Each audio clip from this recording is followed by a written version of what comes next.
Buenos días. Hoy para continuar y concluir con el tema de extinción de los contratos, extinción y adecuación del contrato, vamos a tratar dos institutos: la excesiva onerosidad sobreviniente o teoría de la imprevisión y la frustración del fin del contrato. Sabemos ya que los contratos son un programa que crean las partes a fin de realizar una operación económica, a fin de regular sus relaciones patrimoniales. Crean, por lo tanto, deberes nucleares, secundarios de conductas, garantías, y que también hay circunstancias en que se puede cumplir el contrato y en los que no se puede cumplir el contrato, o que se cumple o que no se cumple el contrato. A veces el contrato no se cumple por el acaecimiento de hechos normales. En otro caso, por la sucesión de hechos anormales o extraordinarios. Ambos alteran la situación del contrato. Cuando suceden estas circunstancias anormales, pueden concluir entonces en el no cumplimiento del contrato. ¿Cuál es la solución que da nuestro ordenamiento jurídico a esas situaciones que acarrean el incumplimiento del contrato y por ende su extinción? O bien mantienen el contrato y su adecuación siempre bajo el principio de conservación, es decir, el norte, cuando analizamos estas situaciones excepcionales, es mantener el contrato, que prime el principio de conservación del contrato. Ambos institutos, la teoría de la imprevisión como la frustración del fin de contrato, tienen elementos en común. Ambos, como vimos recién, suceden como consecuencia del acaecimiento de un hecho extraordinario, anormal, imprevisible al tiempo de celebración del contrato y que altera algunos de sus elementos esenciales. En el caso de la teoría de la imprevisión, podemos decir que lo que se altera es la gravedad de la prestación de la obligación contraída. Se torna excesivamente onerosa. Entonces estamos mirando desde el polo deudor de la obligación. Cuando analizamos la frustración del fin, aquí lo que cae es la posibilidad que el acreedor logre el fin querido con la prestación que se obligó el deudor. Es decir, estamos en el polo acreedor. Entonces, en común, esa circunstancia extraordinaria que altera los acuerdos de las partes. También decimos que debe ser sobreviniente a la celebración del contrato y tiene que tener las características del caso fortuito. Caso fortuito sabemos que es todo hecho imprevisible y, si fuera previsto, inevitable. Así está regulado como eximente de responsabilidad en el título quinto. También estaba regulado en los mismos términos en el artículo 514 del Código de Vélez, pero con una salvedad. Este caso fortuito que nosotros consideramos apto para activar, ya sea la imprevisión, la teoría de imprevisión o la frustración del contrato, debe ser un caso fortuito que no causa la imposibilidad de cumplimiento, porque si fuera imposible el cumplimiento iríamos ya a la extinción del contrato por imposibilidad de cumplimiento de las obligaciones contraídas regulados por el 955 y 956 que vimos la clase pasada. Entonces tienen en común también esto, que la característica del hecho que desencadena la posibilidad de extinguir o readecuar el contrato. También debe ser ajena a las partes, otra característica que tenemos del caso fortuito. Pero recuerden que, a diferencia del caso fortuito, no causa la imposibilidad de cumplimiento, sino que la torna más gravosa o bien no apta para cumplir el fin querido. Los fundamentos, que podemos decir también tienen cierta relación entre ellos, han sido dados por distintas escuelas. Los primeros códigos, el código prusiano, ya preveía la posibilidad de este desequilibrio en las prestaciones. Luego, con la codificación francesa, recuerdan que los contratos son ley para las partes, que deben ser inexorablemente cumplidos, que además es la base de nuestro Código Civil de Vélez, que tampoco preveía la posibilidad de romper el contrato, readecuarlo por la modificación de las circunstancias o del microclima que rodea al contrato. la reforma de la ley 1711 incorpora en el antiguo 1198 del Código de Vélez, que nos decía que los contratantes están obligados no solo a lo que formalmente hubieran expresado, sino a lo que virtualmente se entendieran comprendido en ellos, es modificado entonces por la ley 17711 y incorpora el principio de buena fe como piedra angular de nuestro derecho. Que se establece que los contratos deben ser celebrados, interpretados y ejecutados de buena fe. Eso lo vimos en la clase pasada. En una de las clases pasadas, perdón, en un segundo párrafo incorpora la teoría de imprevisión. Esta posibilidad de extinguir o radicar el contrato ante el cambio de circunstancias que lo rodeaban en el tiempo de su celebración por un caso fortuito, que hiciera suficientemente gravosa la obligación, no la extinguiera. El Código Civil y Comercial incorpora la figura de la teoría de imprevisión de manera bastante similar, pero con algunas modificaciones, algunas positivas y otras no tanto, como el caso de que omite la posibilidad de que no legisla la posibilidad de readecuación del contrato. Está legislado en el último artículo del capítulo 13 del título 2 del libro tercero, con posterioridad siguiendo en la regulación de la frustración del fin del contrato. Les hablaba de las teorías que fundamentan estos institutos. La teoría alemana, que vimos que no surge en Francia, sino que toma su impulso en la teoría alemana, en la teoría de la presuposición de Winchell. Esta teoría sostiene que los contratantes presuponen una situación determinada para llevar adelante sus contratos y que cambiadas las circunstancias que presuponieron los contratantes quedan las obligaciones sin causa. Otra teoría también, la de Ottermin, sostiene que en realidad ese microclima existente al tiempo de celebración del contrato es una condición implícita del contrato.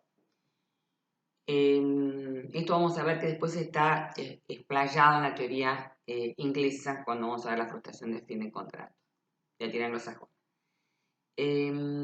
Otra en Giorgi, en la doctrina italiana, sostiene que en realidad se rompe el equilibrio del contrato y queda sin fundamento.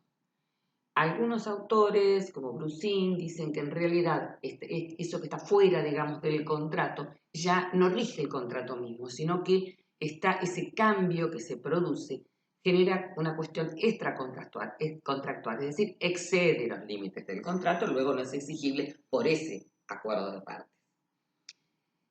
Esto como una, digamos, visión más o menos rápida de los fundamentos de estos dos institutos y del desarrollo histórico. Acá se incorpora, entonces dijimos con el código, en nuestra legislación con el Código Civil y Comercial, artículo 1090-91, frustración y teoría de imprevisión. Vamos a la teoría de imprevisión. Se aplica entonces a los contratos onerosos, conmutativos y de ejecución diferida o permanente, dice ahora, modificando el término clásico de continuado. Ya en el tercer Congreso de Derecho Civil se citaba un ejemplo, el doctor Salas, donde criticaba que se restringiera la aplicación de la teoría de la imprevisión a los contratos onerosos y daba un ejemplo, que si mal no recuerdo es del doctor Jean Vías, que el caso de la renta vitalicia. La renta vitalicia es un contrato por el cual una de las partes se obliga a pagar una renta durante el tiempo de vida de la otra persona. Es un contrato aleatorio, no sabemos cuánto tiempo va a vivir. Es un contrato que puede ser oneroso o gratuito. Puede ser, es decir, puede recibir una prestación a cambio o puede no recibirla. Y darlo como una liberalidad. En el primer caso, podría la parte promitente ampararse en la teoría de la imprevisión si se tornara excesivamente onerosa su prestación, mientras que no podría hacerlo en un contrato gratuito porque se prevé que se aplique esa teoría únicamente a los contratos onerosos. La doctrina entiende entonces que es factible aplicar la teoría de la imprevisión a los actos gratuitos. Luego puede ser opuesto siempre que medien estas circunstancias extraordinarias que alteran que alteran las circunstancias del contrato, que alteran en forma extraordinaria las que tuvieron en cuenta los contratantes al tiempo de la celebración. Puede ser opuesta judicial o extrajudicialmente.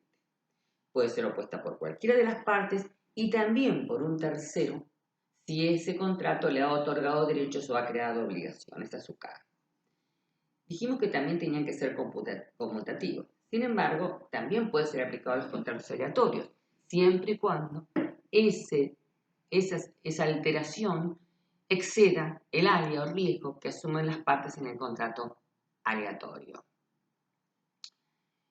En cuanto a la teoría de la imprevisión, podemos decir también que entonces, si bien en algunos casos no está expresamente prevista la oposición a la extinción de una readecuación del contrato, tenemos que es viable porque la jurisprudencia del tiempo A lo viene aceptando, indiscutiblemente. Es decir, cuando una de las partes, judicial o extrajudicialmente, requiere la extinción del contrato, ya sea total o parcial, la otra parte puede oponerle la adecuación del contrato. Siempre tengamos en cuenta que estos institutos que estamos tratando tienen en mira especialmente la conservación del contrato. En cuanto a la situación de fin del contrato, decimos que ya vimos los fundamentos, un poco la historia nos remite siempre a los casos de la coronación. En el derecho anglosajón, el contratante que se obliga es garantía del cumplimiento de esa obligación. Por eso durante mucho tiempo no se aplicó, no se tuvo en cuenta la posibilidad de relevarle la obligación cumplida por ser ya no apta para cumplir el fin querido por los contratantes. Unos casos más antiguos que se citan, que rechaza la teoría de la imprevisión, es el caso Paradine vs. Jane, donde Paradine le alquila unas tierras a Jane en plena guerra civil de Inglaterra, en 1647, y es invadida. Paradine no la puede usar, no obstante lo cual debe pagar igualmente la locación. En un caso posterior se trata, ya 2 siglos y pico en la época victoriana, el otro caso citado habitualmente es aquel en que un empresario de teatro alquila una sala, monta para inaugurar una obra y el teatro se prende fuego, se destruye totalmente y en ese caso, a la inversa del caso Paradine, le reconocen que no pague el saldo del alquiler debido. Con posterioridad, ya en el siglo XX, principios del siglo XX, se dan los casos conocidos como casos de la coronación, que son los que tienen lugar a raíz de la coronación de Eduardo VII, cuando la gente acude a Londres a asistir al espectáculo y alquila distintos lugares desde donde disfrutarlo. 2 casos clásicos, uno es un ciudadano que alquila una ventana y el otro alquila una habitación. Se resuelven de manera diferente, porque el juez dice, Blackmore creo que era el del segundo, sí, el juez dice que en el caso de la ventana es claro que nadie podía ignorar de los contratantes que el hecho de ver la coronación podía funcionar como una condición de la contratación, porque era el único fin posible, era un fin manifiesto en el contrato que el único motivo de ese alquilar era ver la coronación. No fue así en el caso de la habitación, porque también podía tener la finalidad de pernoctar en ella. Así se va modificando este concepto rígido en Inglaterra sobre la aplicación o no de la teoría de la imprevisión. Perdón, de la frustración del fin del contrato. Ya vimos que los motivos son los mismos, pero ¿cómo debe ser este fin? Hay 3 teorías, una teoría subjetiva, una teoría objetiva y una teoría ecléctica. La teoría subjetiva dice que es el fin o motivo que tuvieron las partes para contratar. La teoría objetiva dice que ese motivo, para tener la virtualidad de provocar, en todo caso, la extinción o adecuación del contrato, tiene que estar objetivado, es decir, tiene que estar manifiesto en el contrato, expresado en el contrato. Mientras que, con la teoría ecléctica, dice que debe haber sido alguna finalidad que sin ella la parte Si lo hubiera sabido, lo hubiera puesto como condición. Es decir, es condición de la contratación esa circunstancia que fue alterada e impide lograr la finalidad del contrato. Bueno, para finalizar, les voy a dejar otra vez, vamos a abrir el foro y les voy a dejar como consigna la aplicación de la frustración del fin del contrato en tiempos del coronavirus, específicamente en los contratos de alquiler para turismo. Bueno, muchas gracias. Buenos días.